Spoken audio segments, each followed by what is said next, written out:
Can you elaborate on the comparative efficiency of hydrogen fuel cells vehicles versus battery electric vehicles?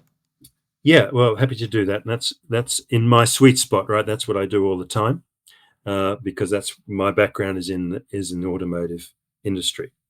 Um, the challenge is not just the efficiency of the fuel cell. The challenge is the efficiency of the whole process, going from renewable electricity at the top to motion of a vehicle at the bottom, if you like. I'm thinking of a sort of a Yeah. chart which starts with electricity at the top and ends up um, with motion of a vehicle at the bottom.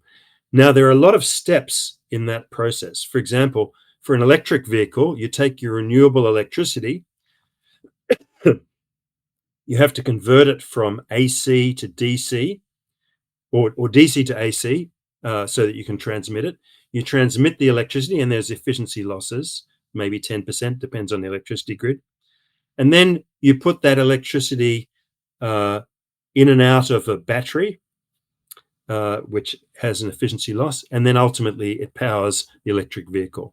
When you go through all of that, you lose about 30% of the energy, something like 30%.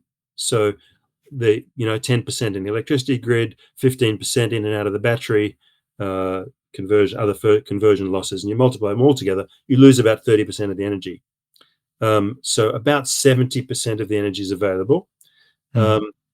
And that is the case for any electric vehicle. So that could be electric car, an electric scooter, an electric bicycle, an electric ship or ferry, all basically the same process. You take Yeah. electricity, you transmit it via the electricity grid, you put it in and out of the battery, you put it through the propulsion system of the vehicle, and about 70% of it gets to useful mechanical work. When you do the same thing with hydrogen, you take your renewable electricity, you convert it from AC to DC, you put that into an electrolyzer, and the electrolyzer is about 75% efficient. That generates hydrogen.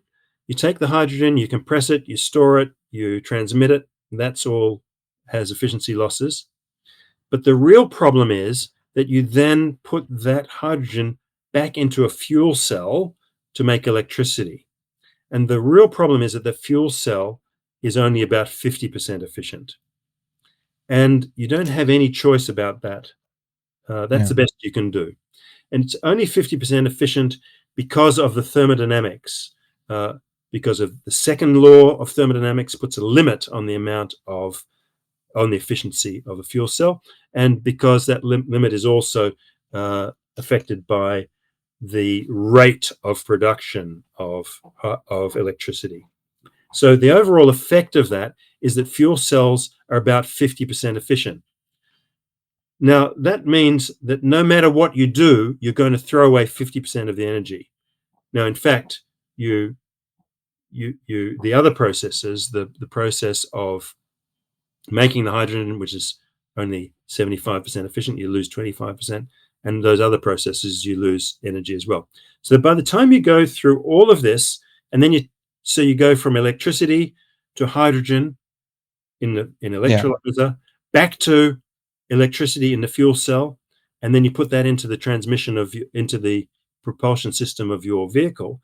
By the time you do that, you lose about 75% of the energy. It's about a 25% efficient process. Wow. So you lose most of the energy. It has to be said, 75%, 3/4 of the energy is lost. That compares to the electric vehicle, where you lose about 25 or 30% of the energy. So when you consider the ratio of those two things, those two efficiencies, what you get is the ratio of the amount of renewable electricity that you need to provide a given amount of propulsion.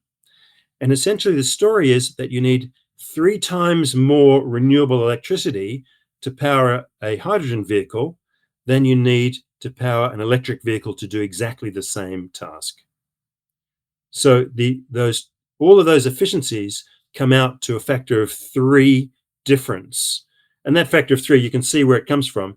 It's 75% efficient for the 75% losses for the hydrogen processes compared to 25% approximately, or 30% losses for the electric vehicle. The ratio of those is 3.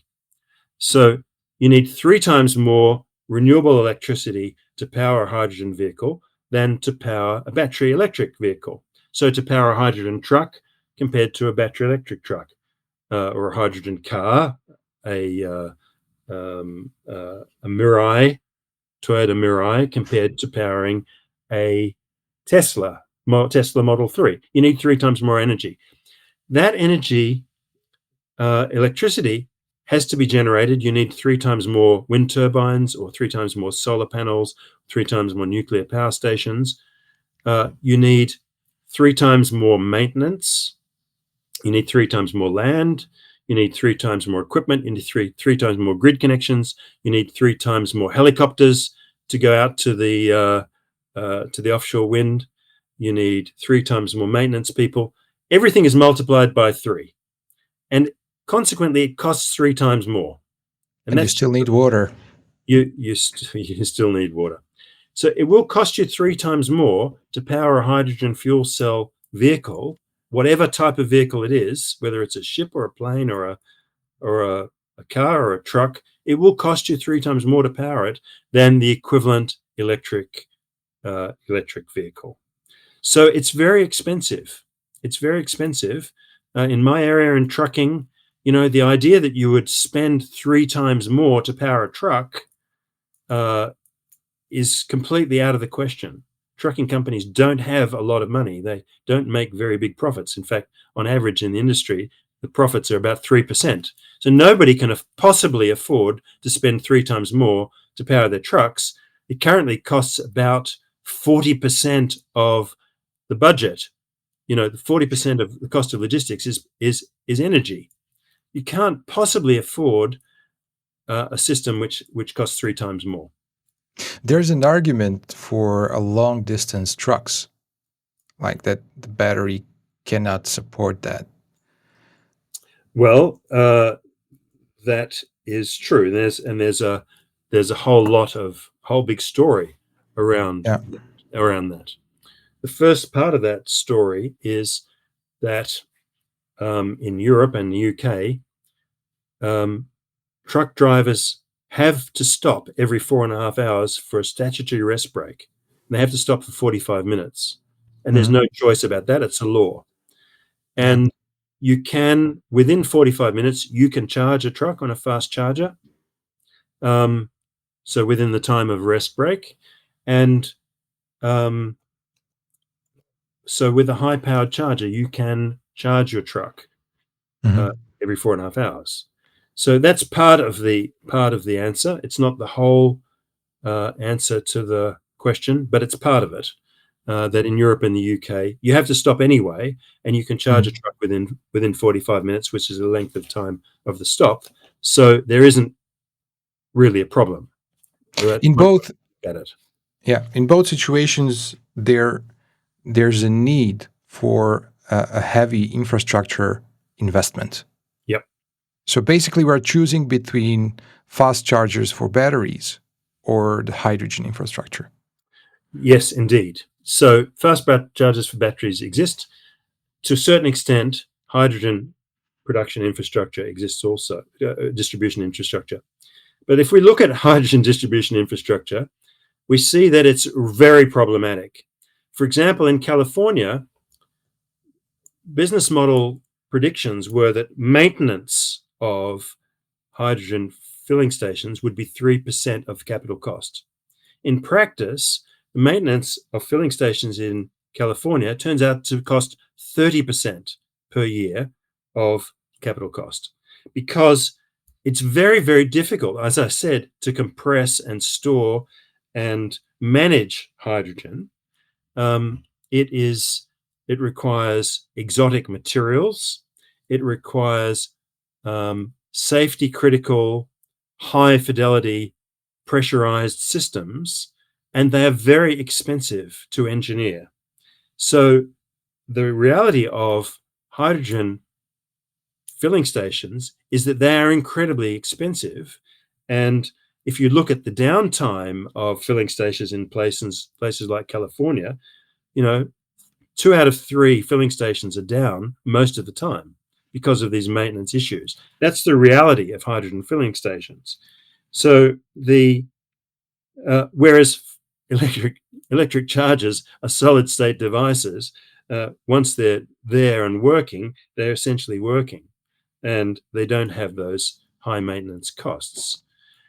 So getting hydrogen to the filling stations is incredibly difficult. Let me give you one statistic about that.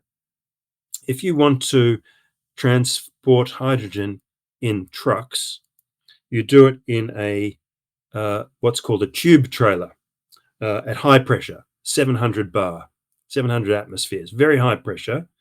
And such tube trailers are expensive. They cost $1 million each. Mm. Now, if you want to transfer the same amount of energy as a diesel tanker, right? We fill up filling stations with Yeah. diesel tankers. They weigh 40 or 44 tons on the whole vehicle. A 44-ton tanker, to replace that, to transport the same amount of energy in hydrogen, guess how many of those tube trailers you need for one hydrogen tanker, for 16 one times diesel more. tanker? Sorry, 16 times more. 18 times. Yeah, Exactly right. almost. You need 18 tube trailers for every tanker.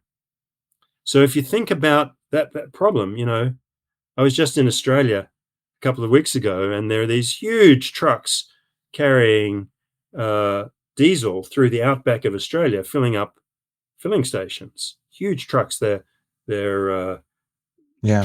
triple trailer tankers. They're 55 meters long. They weigh 150 tons. They're enormous vehicles, and now you need, for every one of those, and you see them every now and again in these places which are very remote. For every one of those, you need 18. It's not going to happen. For every diesel tanker filling up a filling station, you need 18. It's not going to happen.